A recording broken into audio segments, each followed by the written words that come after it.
Not good. Welcome. Thank you all for coming. My name is Senko, and I'm a resident here at Upaya, and you're here with us on a tender day in the midst of the winds of change here at Upaya. Ami Diller, Sensei Ami Diller, who was with us for 6 or 7 months as our resident teacher, her husband Mark, and our unofficial mascot, their dog Dingo, departed this morning. We have 2 dear residents who will be departing this week, and 2 more who are coming in. And we were blessed a week ago with the arrival of Alcio, Sensei Alcio Braz, who came to us from Brazil, and in this incredible way, just in a week, has seamlessly become this just warm, humble, and holding presence for our resident body. And also a dear and close friend to me. So I'm very excited to welcome him. I'm going to read your bio, the official bio as I understand it. Do you want me to read your birth year? Your bio starts with your birth year. Do you want me to read that? Okay. The next month, so unfortunately, I won't be here to get gifts. We'll mail you some. So Alcio was born in 1956 in Rio de Janeiro. Is an MD and psychiatrist and has a master's in social anthropology. He works in palliative care in Sao Paulo and Rio de Janeiro. Alcio began Zen practice in Japan in 1992. There's a lot of Japanese in here, Alcio. In 1992 with Bunkei Yamamoto Roshi. Practiced in the New York Zendo with Edo Shimano Roshi in 1993 and 94. Took vows with Ryotan Shokudo Roshi in Rio in 1995. Founded a Zen Sangha also in 1995 in Rio, and became an authorized teacher in 2001. He had coordinated a Ninji temple in Rio since 2012. The same year, he became Roshi Jones' student at Upaya. He teaches contemplative care in Brazil and retired from Ninji's coordination in 2023. Congratulations. Though he remains the teacher there. And we are so honored to have Alcio in our midst. And thank you so much for being here. And we'll start with the first question. Thank you. Your brother. Dear friends. Oh, I'm sorry, I forgot the bottle. That's part of my training, forgetting things. Thank you, sir.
Good evening. I'm so sorry. And I'd like to express my deep gratitude to Roshi Joe, who, I think I need the glasses, who offered me the gift of practicing here and now at this wonderful environment where I have been so kindly welcomed by this dear community. Thank you. And I'm not going to say names because if so, the whole Dharma talk would end with the list of people who work and give their lives here. But I can also, I would say, thank you, all dear practice companions, and may I be blessed with clarity and straightforwardness, so to honor your loving works. And also, I can see here Natalie Goldberg, which is an honor for me to have here, because last week she gave one of the most fresh or refreshing Dharma talks I have ever been able to listen to and feel it more than listen, because she was not giving a Dharma class, she was sharing with us her Dharma, her mind. It was wonderful. Although in Portuguese we have an expression that she said like this called the place for us to jump. So that was my feeling after on Thursday. I was like, oh my God, next week I'm going to be there. So after Natalie, what can I say? I should stay silent like Bimalakiti and just say, okay, I'm here.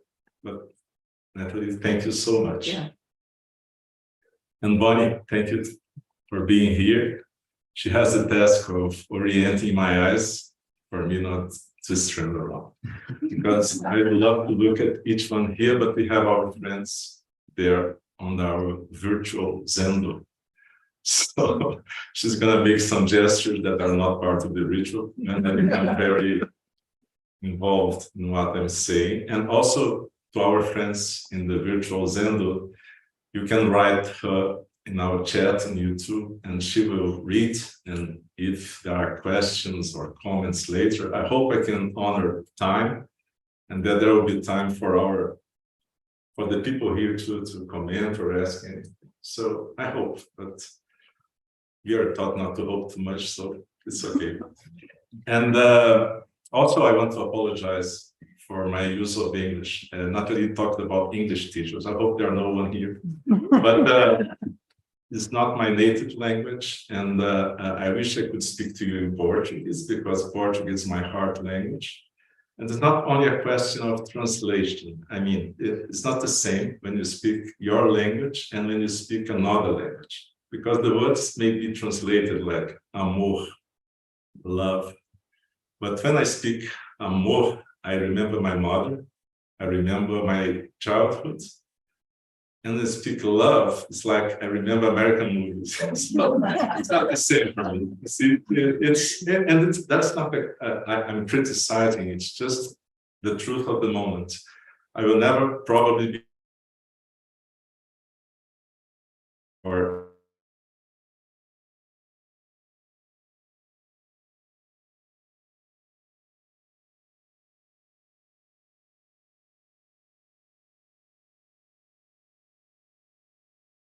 short practice now.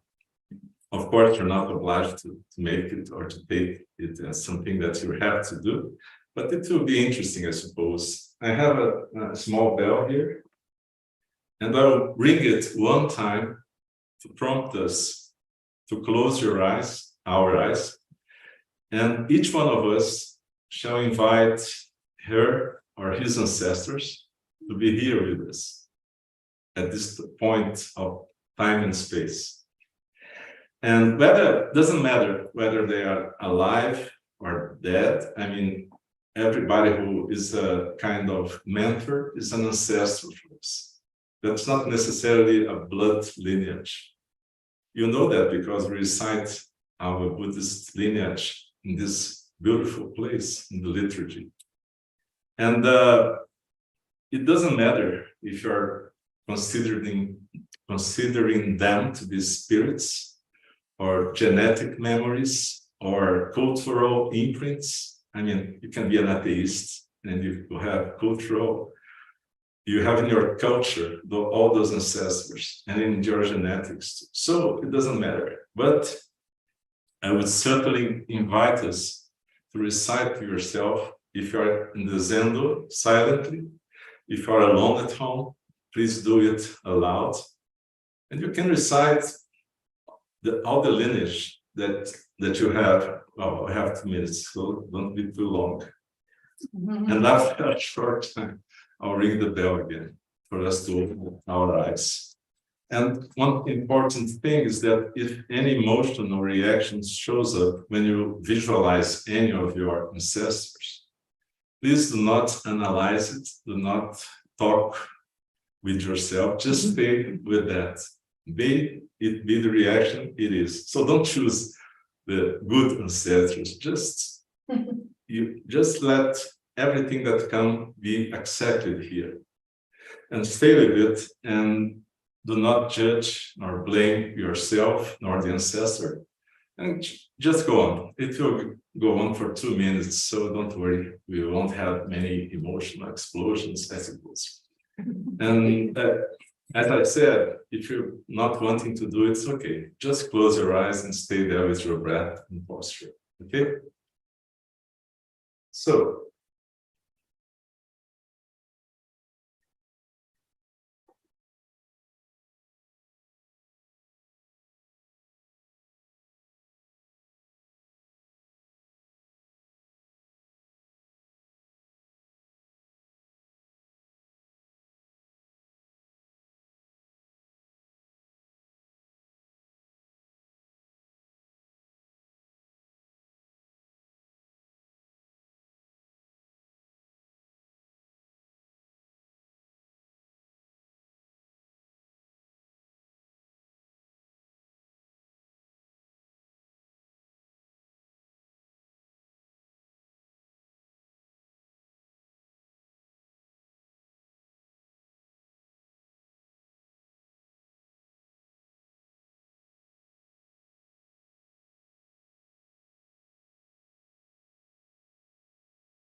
may all beings, including our ancestors and ourselves, be pacified. Well, it's incredible how many people can be here at the same time. And there is a famous Zen story. I'm not going to tell you where it is because I don't really remember, although it's in the Shobogenzo. Dogen tells that story too, but it's about a master of sutras who had specialized in the Diamond Sutra. And so he heard about a renowned Zen master and wanted to challenge him. It seems that was a practice, to challenge masters and go there, make long travels, and then say, oh, I'm going to see if this guy really knows something. But then this guy walks and walks, and he finally, and he's carrying a lot of paper rolls with this Diamond Sutra, which is a very important sutra in the Mahayana tradition. But then he arrives to a place where an old lady is making, I don't know, rice balls or rice dumplings. And then he's very hungry, and he says, oh, can I have some? And she says, oh, who are you? And he tells her, I'm specialized. Oh, okay. He tells his story, his curriculum, like Senko did for me so masterfully. And then she said, oh, yeah, I'm a student of Master Tao, so-and-so, but I will give you, you don't have to pay for the rice balls, but you just have to answer one question. With which mind are you going to eat those rice balls? With the mind of the past, the mind of the present, or the mind of the future? And then this guy, this famous master of the sutras, couldn't answer. You can imagine his own deception with himself. So he kept hungry. She didn't give him the rice balls. And then he burned the sutra. I don't advise you to do that with any book that you don't believe anymore. But the point is that he burned it, and he went to the master. But that's not the interest of the story for us. But the question is, so with which mind do you seek the way? And the mind, okay, that you call yours, your mind. But which one of those innumerable ones that we have invited into this Zen? You know, all of them are with us all the time. We can acknowledge that or not, we can like that or not, but they're always with us. Even if you think that we can begin from zero, like, oh, I'll make a different story from everyone in my family. Not possible. What can we do? You carry thousands, hundreds of thousands of years in your cells, in your culture, in each of the bodies here. We have body memories from this life, but we have body memories of many lives in our genome and also in our cultural genome. So, which mind is going to seek the way? Maybe some have already found the way, but I'm not sure. In my personal experience, I don't think so. I think we are having a lot of counsels inside myself, but we're still working on it. And one thing that we may think is that in the beautiful liturgy that is practiced here at Upaya, we recite sometimes the female and the male Buddhist lineages of the people who kept the transmission alive so that we could be here today practicing. But that's not a privilege of the Buddhist practice. We have lineages in our Afro-Brazilian religions too. They're not really recited, but we do rituals in which we become children and we become part of a clan.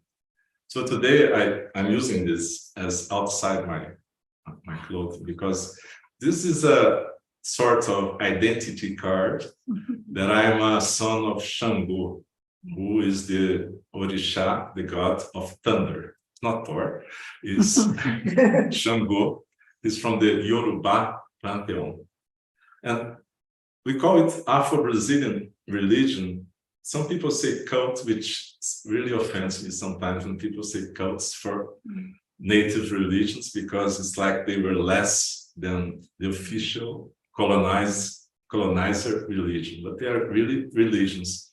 And more than that, that religion was really created in Brazil because many of the people who came from Africa, they were sequestered there, but they were brought from different nations. So what happens is that when they were brought together, they had to do some kind of way to live together and to keep their religion. So they built a new religion in which all those gods and goddesses began to relate, because usually there would be one god for a village.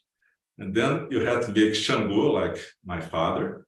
He had to relate to Ogun, who was the god of iron in another place. And so they began building a rich mythology, very rich. We love Greek mythology, but there is also Yoruba and all the African mythologies. And they mixed with the indigenous peoples in Brazil. And so we began this beautiful religion. And so what's important is that, at least in Brazil, we can be Buddhists, we can practice candomblé, we can be Catholics. And I'm telling you that all of these practices have their cultural imprints. So when I talk with you, all these gods and goddesses and people, you can call them archetypes, are working.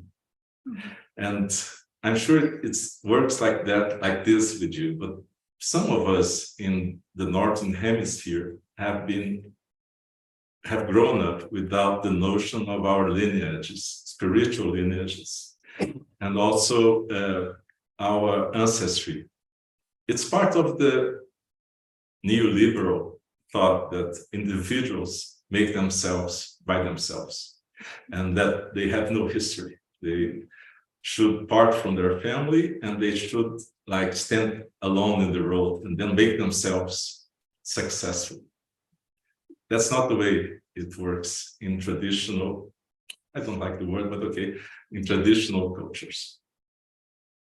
And I'm gonna tell you a personal story, like a concrete example, because I think it's more useful if I use something concrete than if I stay here talking about the theory of this thing. Sometimes we try to learn nonviolent communication, for example, and this is good. This is really good. This shows an intention of doing less harm to ourselves and to others. I'm sorry if I'm not looking too much, but I had to look at our friends there. What will be the effect of this practice of nonviolence or nonviolent communication in spite of our good intentions if we don't acknowledge the violence we bring in our spiritual stories, in our cultural genome? I mean, good intentions are good, but they cannot undo thousands of years of blood spilling. And that's in us. I'll tell you two fragments, maybe, of my family history, so that can make maybe this point more understandable. I'm the second son of a family that was composed by a woman who came from the northeast of Brazil, like, for example, 2,000 miles from Rio de Janeiro. She lived in a place that has a climate much alike Santa Fe, but now it's more desertified, if I can use the word. At that time, there was droughts and floods, but now it's more desert-like. But anyway, it was a pretty rough environment. And she was born to a couple, my grandfather and grandmother. My grandmother was married when she was 13, and my grandfather was 50. It would be a crime today, probably. And this story, it's interesting how it came to me, because it was given as something natural. In Rio de Janeiro, there was only my mother from the family and her youngest sister, who still lives there, the last one of that generation. She's 87 now. So when they talk about that, they say, oh, yeah, mom was 13 when she married our father, because she was his third wife. The other two had died, so he tried a very young one, so that she wouldn't die. And yeah, man, that's true. And I can only think or suppose that she was sold by her family, because it's not usual that a 13-year-old girl falls in love with a 50-year-old guy in the almost desert. Like, oh my God, I'm in love with this guy. Probably not. Probably she was sold. It happened in this country too during the Great Depression. People sold small kids. And of course, once I asked my aunt about that, she said, oh, you have such crazy ideas. It was not like that. I mean, she wanted to marry him. And I don't think she was lying to me. I think that was the truth she could stand in her heart. And that's okay. That's the way it was for her. But the story doesn't end there, because this guy had indigenous origins, and my grandmother too. My grandmother was called Julia, and my grandfather, Lino. Both of them had indigenous origins, but mixed with Portuguese, African, that's common reason. But this guy who married the 13-year-old was the son of my great-grandmother, who was an indigenous woman, and my great-grandfather, who was a mixed African indigenous person. My great-grandfather was what we call in Portuguese, capitão do mato. He was someone who was in charge of hunting Indians, indigenous peoples in the forest, so that they could be enslaved or killed. And so he was like that. It's strange that an African indigenous guy is dead, but that was common, because people used to put someone as a top hierarchy, and then he would pursue his similars. And that was the way it was. So he hunted my grandmother with dogs and things like that. So he raped her, but then he fell in love and they married. And so my grandfather was born. So you see, when this guy marries a 13-year-old girl, it's not by chance. That's the story that is going.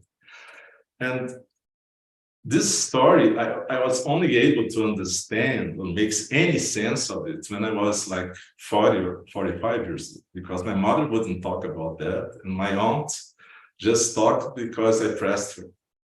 Not very Buddhist thing to do, but it was important for me as not only as a person, but as an anthropologist to understand this story, you see.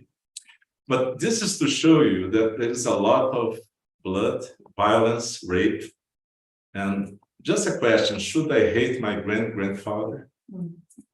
And with whom should I identify? With my grandmother or with my grandfather? Or do I have to choose sides? Do I have to say, I don't have anything to do with that? And this kind of thing is not in the past, really, because it keeps happening in Brazil in different ways. It's not the same. But one thing that we learned, I was in public school, and they told us that the indigenous peoples had been extinct. That was funny, because you can see by my color that I was not dead then. I mean, I just know that I'm not dead now. But the thing is that people taught us on the class that was majorly composed of Black and brown people, that the indigenous peoples had been extinguished, and the Black were brought from Africa, and the Portuguese had give us the gift of Christianity and good behavior. So it was interesting because it took me many years to understand that all those brown people on the streets are like me, indigenous descendants. So it's kind of crazy. Can you imagine a history teacher telling you that and you believing because it's a teacher, you are like 9 years old? It's okay. But interesting is that idea of extinction, because it's still when you say originary peoples or first peoples, it seems that people are situated in the past. I mean, you are only indigenous if you are naked. In Brazil, many indigenous nations went about naked. So if you're naked and you live in the middle of the forest, it's okay. You're maybe the remnant of some indigenous nation. But if you are a doctor and you are dressed and you can speak English, then you are not an Indian. You are just a white person. In Brazil, that's the way it works. I mean, it's not really strictly the color code. It's also the symbolic status code. So it took me some time to understand that I was not white. And I only discovered that the first time I came to Santa Fe. Because I can tell you that because it was 2012. And then maybe because of, I don't know, 9/11, I don't know why, but I arrived at the airport and I was mistreated from the beginning to the end. And then someday I was walking in downtown Santa Fe and the guy passed by a car, very blonde guy, and he began speaking with me in Spanish, asking some directions. No problem, I love Spanish. It's not the thing. But I understood that I was being identified as someone who was not white because I couldn't possibly speak English. And I answered in English to him, I don't speak Spanish. So I got a little bit shocked. And I speak Portuguese. Do you speak Portuguese? He said, no. So, okay, you can speak English. So, but that was really the first time I perceived that I was not white. You see, it's interesting because it takes time for things to settle in us. And so I think my father's history is like a Portuguese boy, but he was the son of immigrants. And when they arrived in Rio, my grandfather just abandoned my grandmother and went to São Paulo. And so my grandmother was a single mother and became a worker in a cloth factory. It was interesting because my grandfather was escaping in 1910 from the Portuguese Republican Revolution that deposed the monarchy. And my grandfather was on the wrong side. It's funny because I think my family is always on the wrong side. Because my father, in 1964, at the time of the military coup d'etat that ousted the democratic government, my father was on the worker union side. So he was arrested for a year. And he was lucky that he came back alive. But then I asked Father, Dad, are we always on the wrong side? Because you told me that Granddad was fleeing Portugal. Because of that, now you were arrested for a year. So maybe we should choose other sides. But anyway, so what this means in this story is that when I was an adolescent, I was taught to suppress anger because I should not be an angry person. As someone who was a social untouchable because my father had been arrested, I should not be a violent person. I should be a very peaceful person. And it took me years of therapy and Zen practice to understand better how could I deal with all that. So I learned to suppress anger. And so I understand now that my Zen practice has to do with all those ancestors making peace with themselves. And I've been a real peacemaker in the sense that I can make peace in my heart and peace and be a peaceful center for anyone who comes to me in that sense. It's not that I don't feel angry. On the contrary, it's not by chance that I'm a son of Shango, who is the god of thunder, but is the god of anger. Of course, Shango has some nice aspect of his anger because usually he's not angry like, I woke up angry today. No, usually he's angry because of injustice or something that is oppression, and he gets angry and he has a double axe and he cuts heads. But most of the time he repents of cutting heads. And so be it a coincidence, I don't believe in coincidence or not, I'm a son of Shango, so my anger can be of this kind. I would like to kill people sometimes. Never did, don't worry. But the thing is that I had to learn to acknowledge this feeling and learn how to work with that. That's not the objective today. I'm just saying that we have to acknowledge our ancestry, understand all these conflicts that are part of us, and not only part of our personal, individual narrative of the last 30, 20 years, but the part of thousands of years of violence. So these thousands of years of violence won't be erased just because we want, or just because we became good Zen practitioners or good patients, or things like that. So I suppose we have 10 more minutes, and I would not like to pass that. I only read a small paragraph, and also a part. I see that people like here when you read something of a poet or an author, so I'm going to do that. I'm a good learner.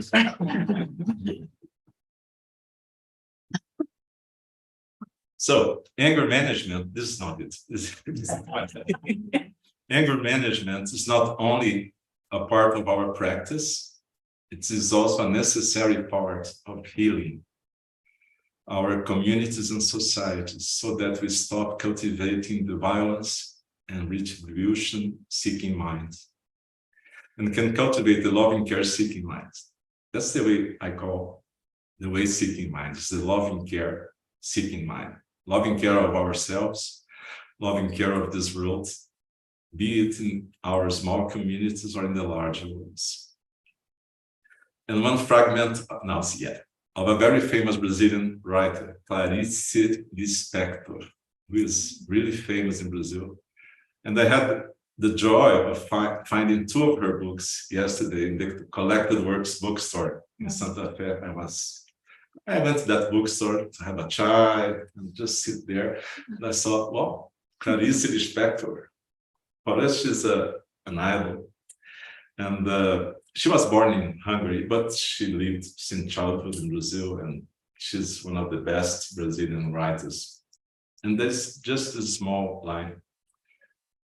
Life has made me belong from time to time, as if to give me the measure of what I lost by not belonging. And then I realized to belong is to live. Okay.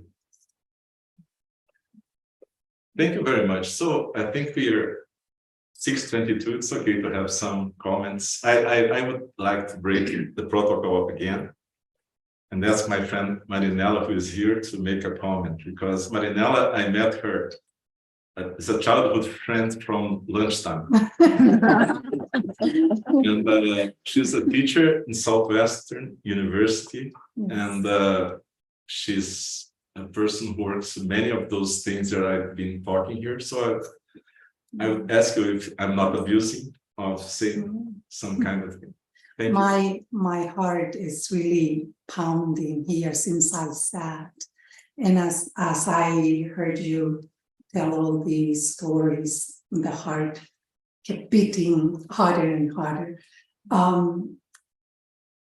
I mean, everything that you said resonates so much with the work that I've been doing for the last 20-something years. And I think it's so important to share these misalignments that are actually portals of opportunities for us to find the path, the true path.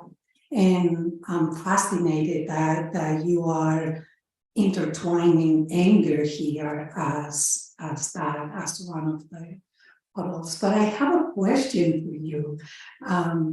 I wonder if you can address how all these lines, family lines that were crossed or that crisscrossed, informed perhaps your decision to become a psychiatrist.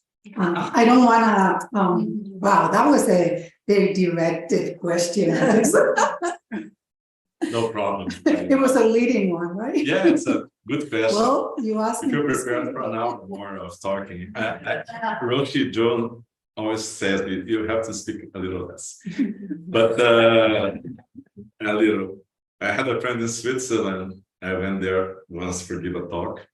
And then I told her, if I speak too much, just make that sign to me from, and I'll understand. But anyway, I think you're right about this intercultural crossing, because one of my first memories is sitting on the lap of my father when my father was a priest in the Afro-Brazilian religion. So it's funny because he was a Portuguese guy. He became a priest in the Afro-Brazilian religion. My mother was from indigenous extraction and became Catholic. So it's Brazil. And he would sit, usually when we would go to some rituals, she would go too, she loved it. But sometimes he would, like, we call it in Portuguese, incorporar, which can be translated as embodying. He was embodying some kind of Indian shaman called Jaquacanã. And when the Jaquacanã came, he became a very gentle and kind man. My father was not kind. He was born and raised in the harbor of Rio de Janeiro. You can imagine that he was not the sort of gentle, kind boy. But when he was incorporated with Jaquacanã, he was just like an old Indian wise man. And he would pick me from the ground, I remember that, put me on his lap, and would call people, and he would listen to them and their problems, and he would work as a psychiatrist. I would say an indigenous psychiatrist. So I think you're right, because that memory kept in my heart. And so it was funny because during high school, I was not really thinking about becoming a doctor, but suddenly when I had, in Brazil, we have examinations like at the end of high school, like in Europe.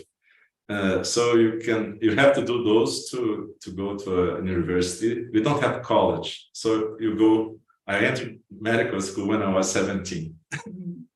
And so my first vision was a lot of bodies and anatomic thing. So I was presented to that, but not to dying. That's another whole story. But then I became a doctor and I understood. And of course, at first I wanted to be a surgeon because surgeons are heroes. And then during medical school, I understood that some people need people and not heroes. And then it's not a critic to surgeons because surgeons really save lives. But some people just need someone to sit by and do that.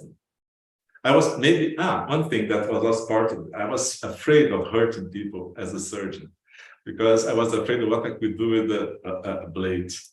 Yeah, you see, anger can be tricky. I see. So I understood that as a psychiatrist, I would be less of a risk. That's not really true, but because I believe, what can I do? But it's only an example. So there are a lot of stories that can. And my thesis in anthropology was just about that vocation, what you call vocation, how are you called to something? And I talk about those. So thank you very much for your presence and for your question. Should be here for the Grace program. I'm very happy that you're here. Thank you. Do we have anything, Bonnie? Nothing on chat. So it's 6:28. Anybody else wants to? Mike, your last words. No, not last words. Mike is in transition to get out of Upaya today. So we had a week of being together. That has been a great week. Yeah, I wanted to ask this question in general, but then when you said it's 6:20, I'm like, we don't have time for this answer. Just speak louder because you know I have a hearing. Yeah, so the question, let's see if we can get it succinct, so we're on time. So the question is essentially, what are some of your own methods or your own practices for transmuting anger? You know, what's something more practical with that? I also deal with anger, and it's a beautiful energy when transmuted. So I'm curious Okay. what that looks like. Good question. Unfortunately, but I'll try, like Roshi said, go to essence.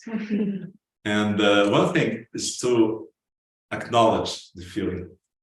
The first thing, just acknowledge it, not begin a long narrative about it. Oh, I'm angry because our habit is to blame someone. It can be someone out, or we can blame ourselves. So both things don't work, really. I mean, we've been doing that, all of us, since we were young. And if it helped, we would not be here. So it's something interesting. Doesn't work, but we keep doing it. And that's very human. Yeah, that's human. We keep doing things that don't work. Like next time will be different. But anyway, so my suggestion, very simply, would be just stay quiet. Have you ever thought, why do we sit quietly? To the wall or look into the center of the zendo, you just avoid doing anything physically. Your mind may be exploding, but you're not moving. So you have this like safety of acknowledging your feelings and not have to act or react, to be more exact on them. So you can learn to be with them.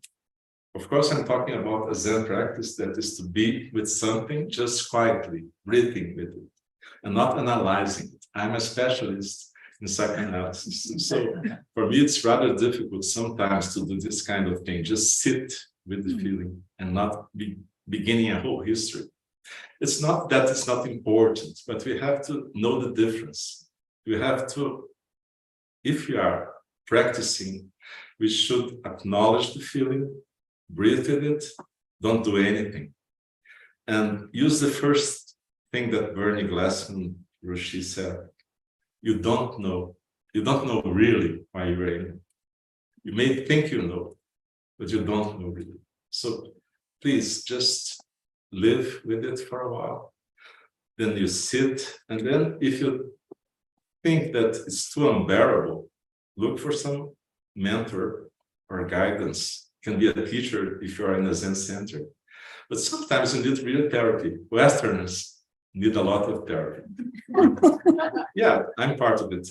So I'm in it too. And unfortunately, many people, not different, but many people in the beginning of Zen, like 30, 40 years ago, they thought that Zen was a substitute for therapy. And it led to many very unhappy endings. Because people, if it was that easy to deal with neurosis and psychosis, what would be the problem? Okay, I would be unemployed. But it's not because of that I'm saying. That because it's really difficult.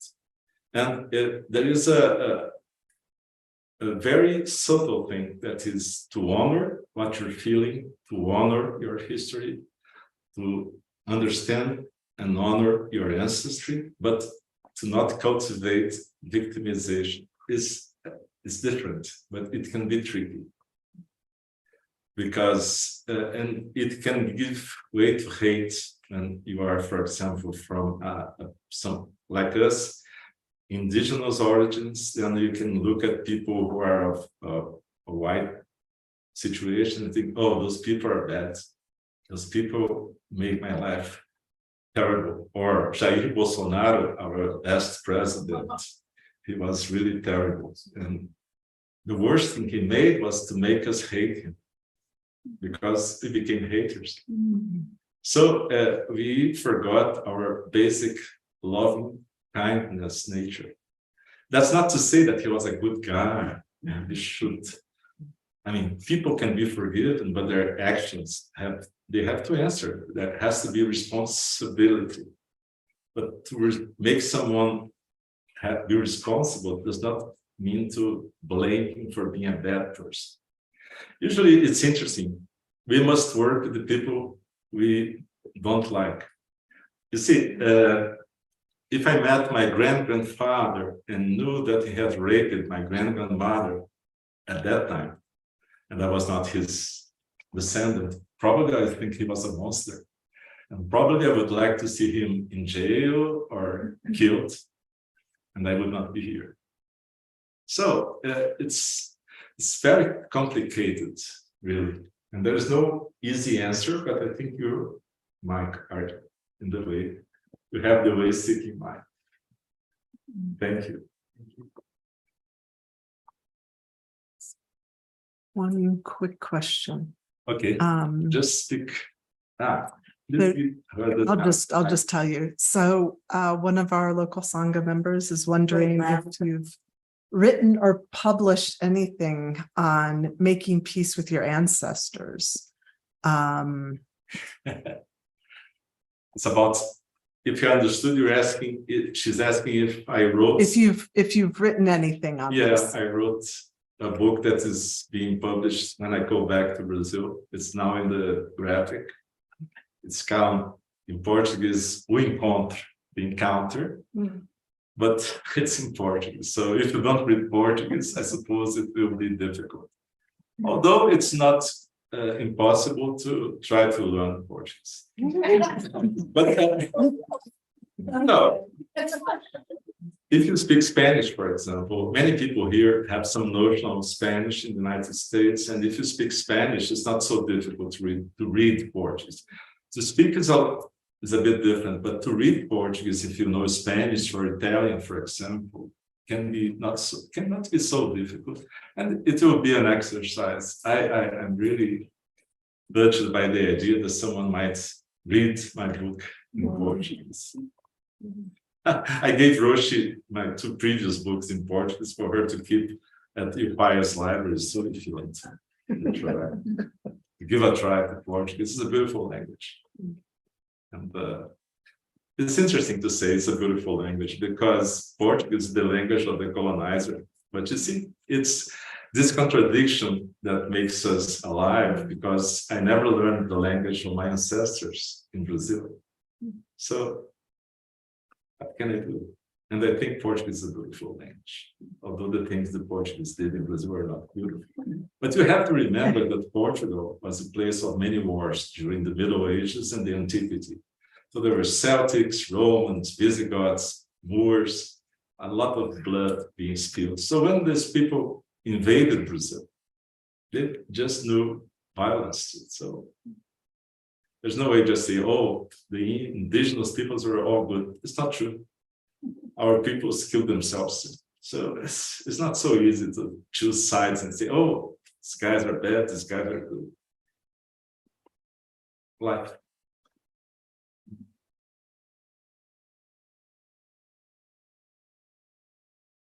Please say. Thank you. Am I good? Thank you so much, Alcio. And that image you gave of being a kind of vessel of holding the complicated ancestral histories and the internal peacemaking and deeply resonated with me. Really appreciate that. A couple announcements before we end. The first is that we will be hosting the Grace program here, beginning officially Friday afternoon. And so those local Sangha members who come and sit with us, you are welcome to come and sit. We will still be sitting at 7 a.m. and 5:30 p.m.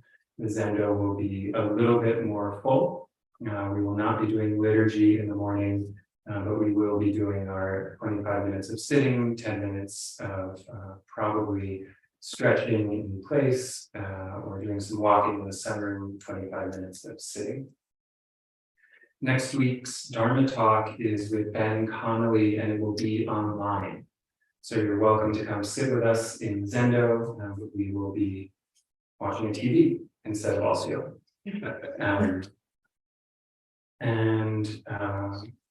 Second to last, you are all invited to join us for dinner.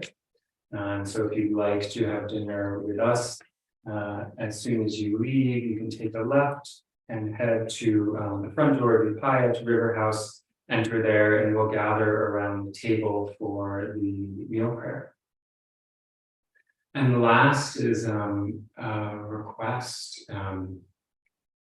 on behalf of Alcio and his generosity and everything that he has shared with us, that you practice Dhamma Paramita and give what you can on the way out the door. I will be holding the begging bowl, and this is a beautiful practice that we have, the practice of generosity and the practice of giving what we can to honor Alcio and his work in the world.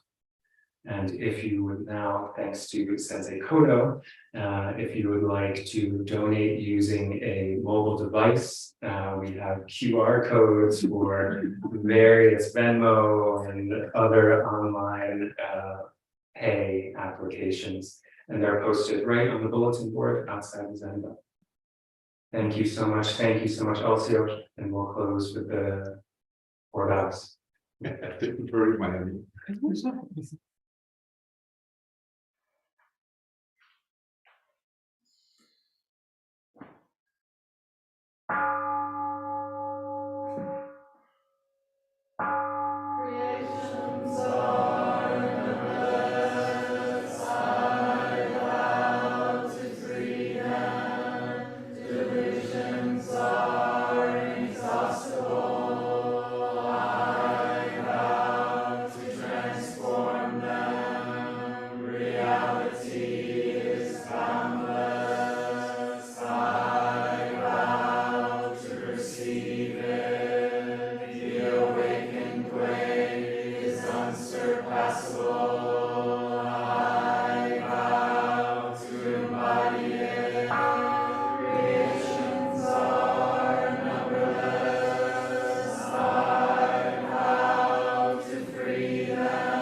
are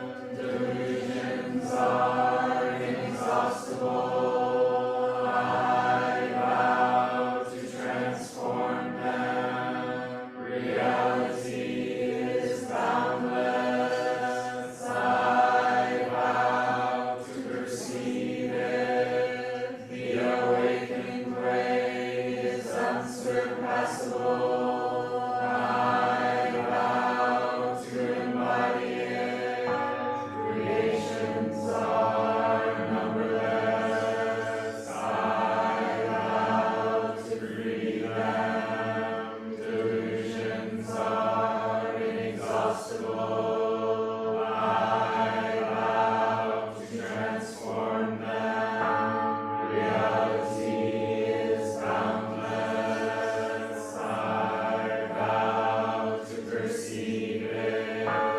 Liberate.